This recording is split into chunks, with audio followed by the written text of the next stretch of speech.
You chose a stranger over your job. The words cracked across the marble lobby like a judge's gavel, cold and sharp enough to stop every conversation in the room. Rachel Parker stood frozen beneath the chandelier lights of the Ashcroft Grand Hotel, rainwater still dripping from the ends of her blonde hair onto the polished floor below. Her chest rose unevenly. One sleeve of her pale gray uniform was stained with streaks of drying blood that did not belong to her. Around her, businessmen carrying leather briefcases slowed their steps. Receptionists stopped typing. Even the soft jazz music floating through the lobby suddenly felt distant.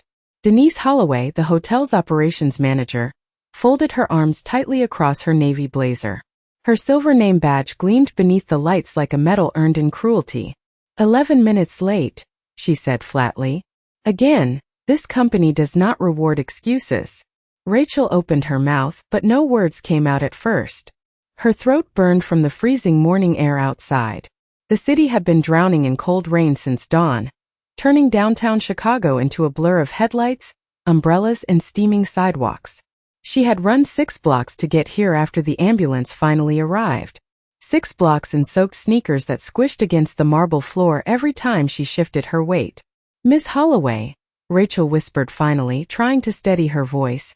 The man was hurt. Nobody else stopped. Denise's expression never changed. "And now you've learned an important lesson about priorities." A few employees standing nearby looked away awkwardly. Others pretended not to listen while listening to every word. Rachel felt heat rush into her cheeks. Not anger. Shame. The kind that settles deep in your stomach and makes you feel small in front of strangers. Her fingers tightened around the strap of her worn purse. Inside was a pink inhaler for her 8-year-old daughter Lily, 3 wrinkled dollar bills, and a folded final notice from the electric company she had been too afraid to open last night. Denise stepped forward and held out her hand. "Your employee badge." Rachel stared at her. "Please," the word escaped before she could stop. Her voice cracked softly. "My daughter's medication. I can't lose this job." Denise's eyes hardened even more, if that was possible. "You should have thought about that before deciding to play hero." Somewhere near the elevators, someone coughed awkwardly. A bellhop shifted uncomfortably beside a luggage cart stacked with designer suitcases worth more than Rachel's entire apartment. She could feel every eye in the lobby pressing against her skin. The humiliation wrapped around her like the wet coat clinging to her shoulders. Slowly, Rachel reached toward her collar and unclipped her name tag. The tiny gold letters spelling Rachel Parker trembled in her hand. 11 years in hospitality. Double shifts. Christmas mornings missed. Feet swollen after 14-hour days. All reduced to one late arrival. Denise snatched the badge from her hand. "Security will escort you out." Rachel lowered her eyes quickly before anyone could see them filling with tears. She would not cry here. Not in front of these people. Not where Lily's mother could become another sad story whispered about in hotel hallways. Then her phone vibrated violently inside her purse. Rachel fumbled for it with shaking hands. The screen lit up with one word. "Lily." Rachel answered instantly. "Baby." On the other end came her daughter's tiny frightened voice. "Mom, the landlord's here again." Rachel closed her eyes. For one brief second, the entire glittering hotel around her seemed to tilt sideways. And somewhere across the city, in a private hospital room surrounded by armed security guards and frightened executives, the injured man Rachel had pulled from the rain slowly opened his eyes. Rain hammered against the hospital windows in restless waves, turning the Chicago skyline into a blur of silver lights and shadows. Inside St. Augustine Medical Center, the air smelled of antiseptic, polished floors, and burnt coffee that had been sitting too long beneath fluorescent lights. Nurses moved quickly through the private wing in soft blue scrubs while security guards whispered urgently into radios near the elevators. On the 7th floor, behind a pair of dark oak doors, one of the most powerful men in America stared silently at the ceiling as monitors beeped steadily beside him. Ethan Caldwell looked older without the cameras around him. The sharp confidence the business world worshipped had been replaced by exhaustion carved deep into his pale face. A thin bandage wrapped around his forehead. His expensive charcoal coat had been cut away earlier by paramedics and now rested folded over a leather chair near the window, still damp from the storm. Around his bed stood 3 executives in $1,000 suits and one visibly nervous physician clutching a digital tablet to his chest. Nobody spoke at first. Nobody dared. Ethan slowly turned his head toward the doctor. "How long?" His voice was rough from exhaustion. "You suffered a mild concussion and a severe drop in blood pressure, sir," the doctor explained carefully. "If the woman had not stopped to help when she did," he hesitated, "things could have become much worse." Ethan looked toward the rain streaking down the windows. He remembered flashes, cold pavement beneath him, the taste of rainwater, cars rushing past without stopping. Then one voice, soft, frightened, human. "Sir, stay with me." The memory lingered in his chest more heavily than the pain in his ribs. "Where is she?" Ethan asked quietly. One executive immediately leaned forward. "Security is already reviewing nearby cameras, Mr. Caldwell. We can locate her quickly." Ethan's tired eyes shifted toward him. "She stayed." "Yes, sir," another executive answered. "Witnesses said she remained beside you nearly 20 minutes until paramedics arrived." Ethan lowered his gaze for a moment. 20 minutes. In Chicago rain cold enough to numb fingers through winter gloves. Most people would have walked away. Most people did walk away. One of the security men entered the room holding a tablet. "Sir," he said cautiously, "we found partial footage from a traffic camera." He handed the screen over. Grainy footage flickered to life. A crowded intersection. Cars splashing through rainwater. Pedestrians hurrying beneath umbrellas. Then one small figure kneeling beside him on the sidewalk while everyone else kept moving. Ethan studied the woman carefully. Blonde. Hair soaked from rain. Cheap gray sneakers. Hotel uniform. Tiny frame shaking from cold while pressing her scarf against his bleeding forehead. Even through blurry footage, her panic looked real. Not performative. Not staged. Real fear for someone she did not know. Ethan's jaw tightened slightly. Zoom in on the uniform. The technician enlarged the image. The logo became visible. Ashcroft Grand Hotel. One of Caldwell Hospitality Group's flagship luxury properties. The room fell silent again. Ethan stared at the screen longer this time. Then he noticed something else. The woman kept checking her phone between emergency calls. Not impatiently. Desperately. Like someone terrified of consequences waiting elsewhere. Ethan understood that look. He had seen it years ago on factory workers, janitors, single parents working double shifts and companies executives only discussed through spreadsheets. He slowly handed the tablet back. "Find her name." "Yes, sir." "And clear my schedule tomorrow." One executive blinked in surprise. "Tomorrow's board meeting includes the investors from Seattle and..." Ethan looked at him once. Just once. The executive immediately fell silent. Outside the hospital room, thunder rolled across the city like distant drums. Ethan leaned back against the pillows, but sleep no longer came. Somewhere tonight, the woman who stopped for him was probably sitting alone, terrified about rent, bills, or feeding her child. And he had a strange feeling that whatever happened to her after she saved his life was not going to sit well with him at all.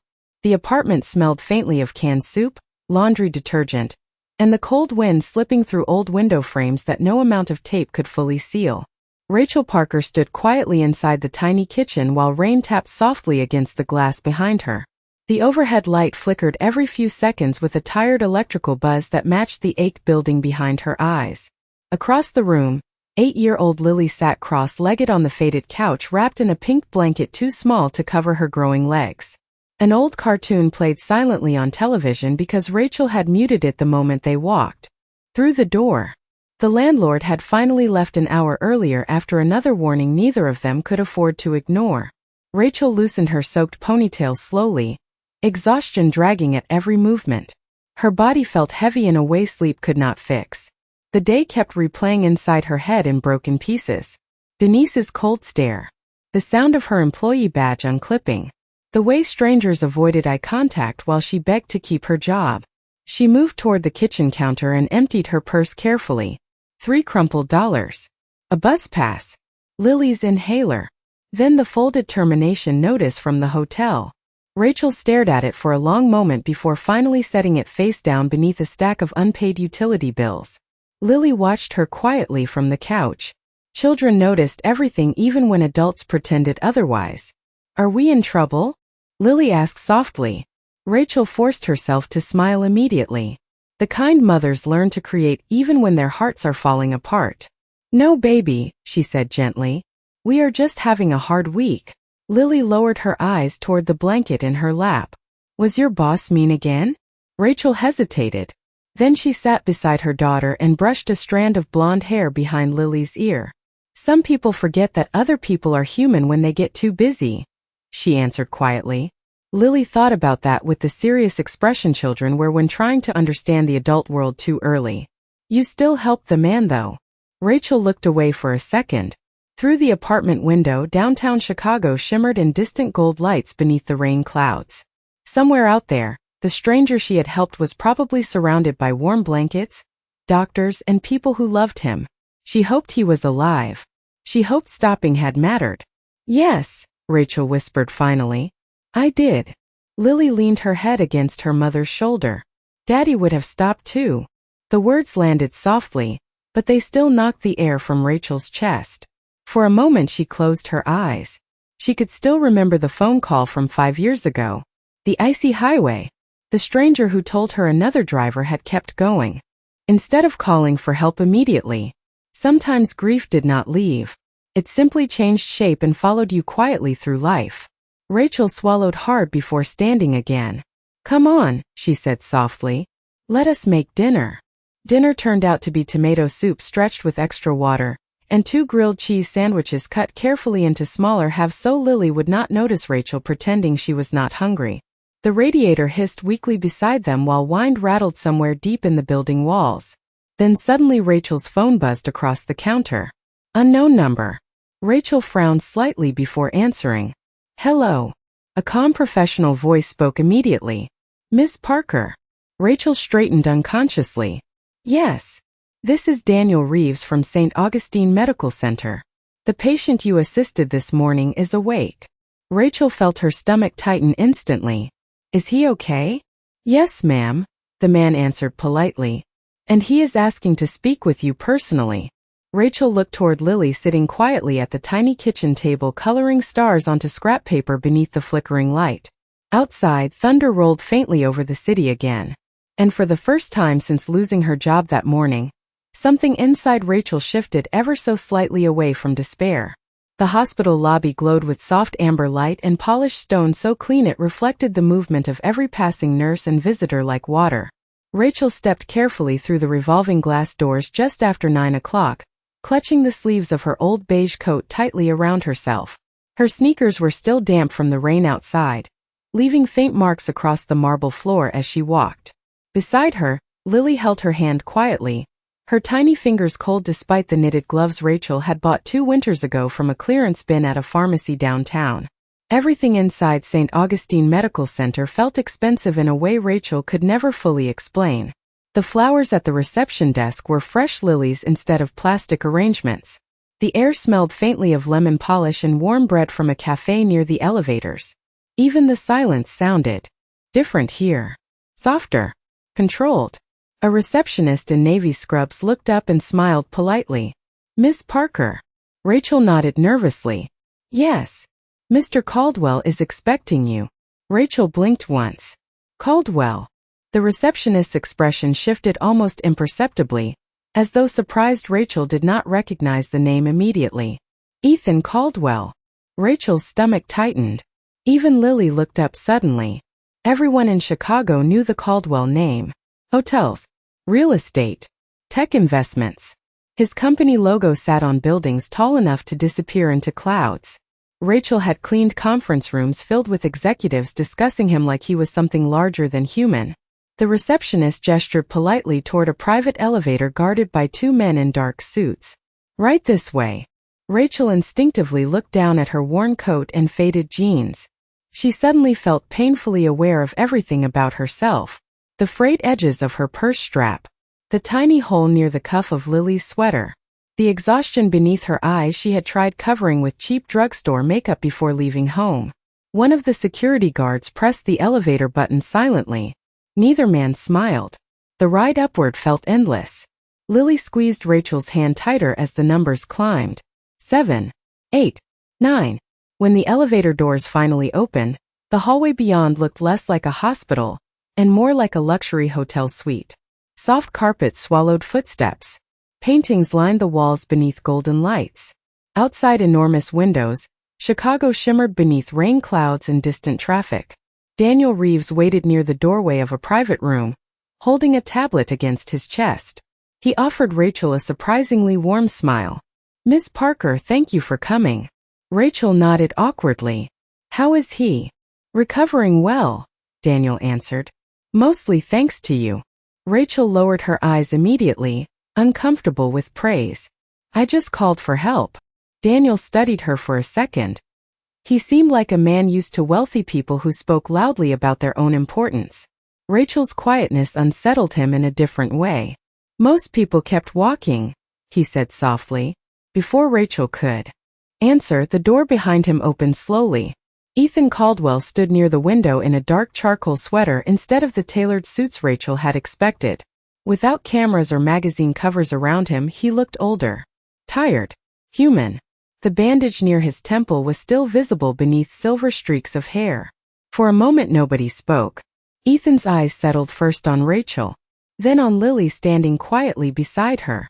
Something in his expression softened almost instantly. "You brought your daughter," he said gently. Rachel nodded once. "I could not leave her alone." Ethan looked toward Lily carefully, as though trying not to intimidate her. "What is your name?" "Lily," she answered quietly. Ethan smiled faintly. "That is a beautiful name." Rachel shifted uncomfortably beneath the expensive lights surrounding them. "Sir, I am glad you are all right, but we really should not stay long." Ethan studied her face closely then. The nervousness, the exhaustion, the fear she was trying desperately to hide. He had spent decades building billion-dollar companies. He knew how to read people. And what he saw now was not someone hoping for money or attention. It was someone terrified of falling apart in front of strangers.